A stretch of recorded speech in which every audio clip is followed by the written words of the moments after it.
Hello and welcome to the Saturday after Ash Wednesday reading from the book by Tim Chester called Our Radiant Redeemer, Lent Devotions on the Transfiguration of Jesus. Now, so the Saturday reading, we finish with a bit from St. Patrick's breastplate.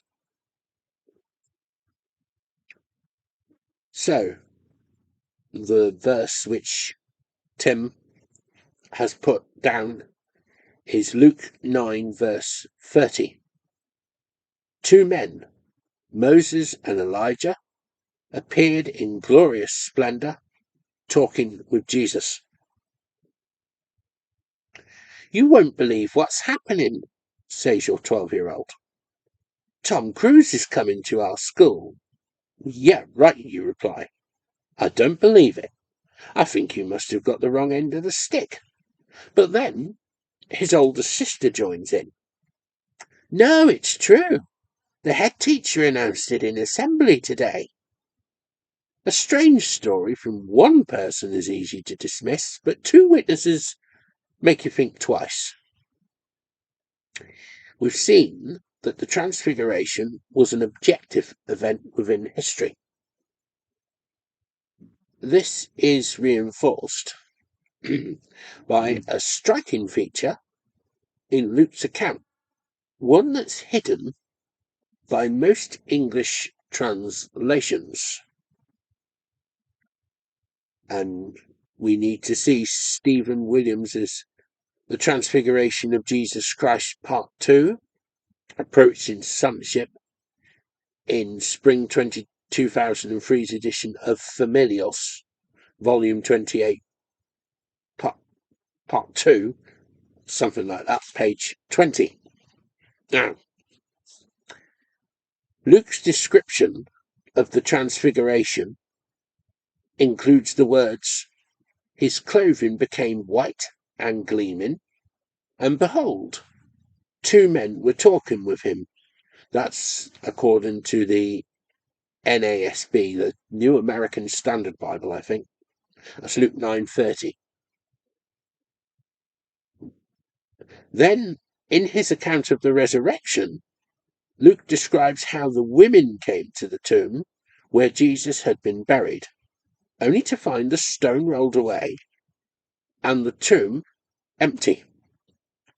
Luke then adds in the 1995 version of the New American Standard Bible, in Luke 24 verse 4, "While they were perplexed about this, behold, two men suddenly stood near them in dazzling clothes." Now, I always thought they were angels, but it says two men. And finally, in his account of the ascension of Jesus in the book of Acts, Luke describes how the disciples saw Jesus rise up into the cloud. Then he says in the New American Standard Bible, Acts 1 verse 10, "And as they were gazing intently into the sky while he was going, then behold, two men in white clothing stood beside them." As Luke tells the story of the Transfiguration, resurrection, and ascension, he includes the words, "Behold, two men," in each account. And each account also involves white or dazzling clothing. In the cases of the resurrection and ascension, these men are clearly angels, but Luke calls them men to heighten the link to the Transfiguration. Each of those revelations of Christ's glory is accompanied by two witnesses. Two witnesses were the minimum legal requirement for evidence in a Jewish court of law, as set out in Deuteronomy chapter 19, verse 15. So the repetition of the phrase, "Behold, two men," not only links the Transfiguration with the resurrection and ascension as revelations of Christ's glory, it also portrays all three events as legally verifiable facts. When Jesus became human, He hid his divine glory in human flesh. Most of the time, he looked like an ordinary man. He was, of course, an extraordinary man who did extraordinary things. But his physical appearance was indistinguishable from that of anyone else. In Isaiah 53, verse 2, it says, "He had no beauty or majesty to attract us to him, nothing in his appearance that we should desire him." But for a brief moment at the Transfiguration, the heavenly glory of Jesus was seen on earth. In traditional icons of the Transfiguration, Jesus is depicted on a rocky outcrop with a background made of geometric shapes.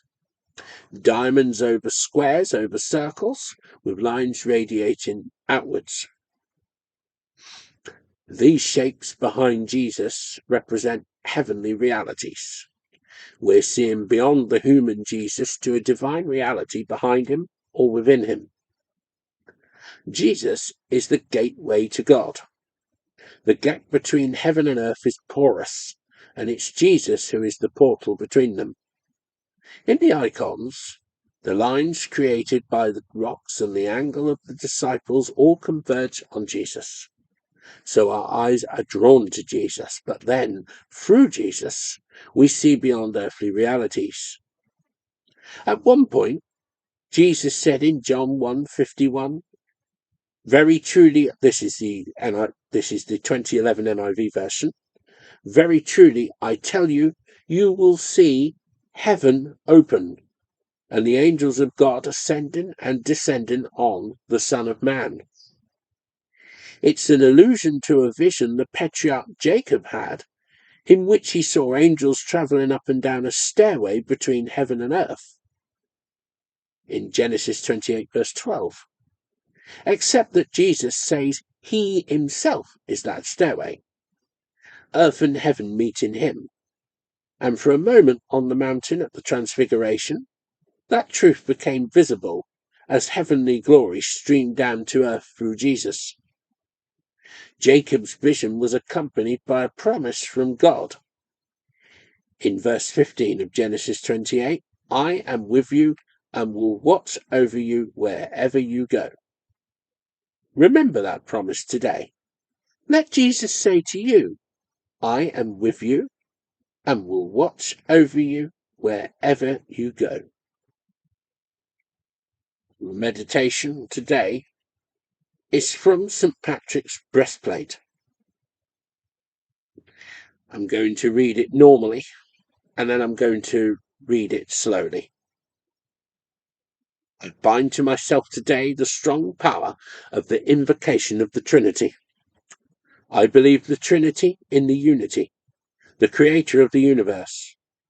Christ with me, Christ before me, Christ behind me, Christ within me, Christ beneath me, Christ above me, Christ at my right, Christ at my left, Christ in the heart of everyone who thinks of me, Christ in the mouth of everyone who speaks to me, Christ in every eye of everyone who sees me, Christ in every ear of everyone who hears me.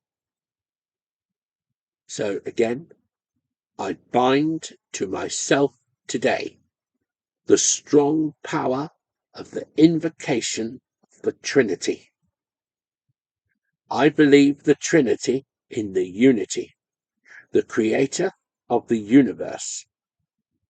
Christ with me, Christ before me, Christ behind me, Christ within me, Christ beneath me, Christ above me, Christ at my right, Christ at my left, Christ in the heart of everyone who thinks of me, Christ in the mouth of everyone who speaks to me, Christ in every eye of everyone who sees me, and Christ in every ear of everyone who hears me. And tomorrow we go on to the first Sunday of Lent, and the first week of Lent's subject is the radiant person of Jesus. So, God bless you. Amen.